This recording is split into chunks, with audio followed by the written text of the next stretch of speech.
पुराने समय की बात है। 10 मेंढकों का एक झुंड तालाब की तरफ जा रहा था। कुछ दूर चलने के बाद उनमें से 4 मेंढक गड्ढे में गिर जाते हैं। गिर जाने के बाद चारों मेंढक गड्ढे से बाहर निकलने की बहुत कोशिश करते हैं, लेकिन बाहर नहीं निकल पाते क्योंकि वह गड्ढा बहुत बड़ा था। उससे बाहर निकलना बहुत मुश्किल था।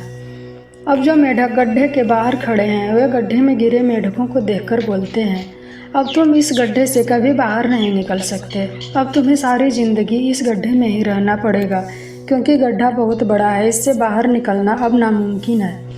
ऐसा सुनने के बाद 2 मेंढकों को लगता है कि बाहर खड़े मेंढक सही कह रहे हैं और वे थोड़ी प्रयास करने के बाद हार मान लेते हैं और वहीं एक जगह पर चुपचाप बैठ जाते हैं। बाकी 2 मेंढक बाहर निकलने की कोशिश कर रहे थे। उन्हें देखकर बाहर खड़े मेंढक फिर से चिल्लाने लगते हैं, तुम बेकार में कोशिश कर रहे हो, तुम गड्ढे से कभी बाहर नहीं आ सकते, तुम्हें सारी ज़िंदगी इस गड्ढे में ही रहना पड़ेगा।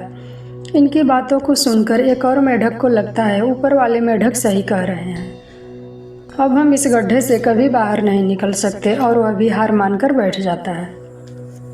लेकिन फिर भी एक मेंढक बाहर निकलने की कोशिश कर ही रहा था।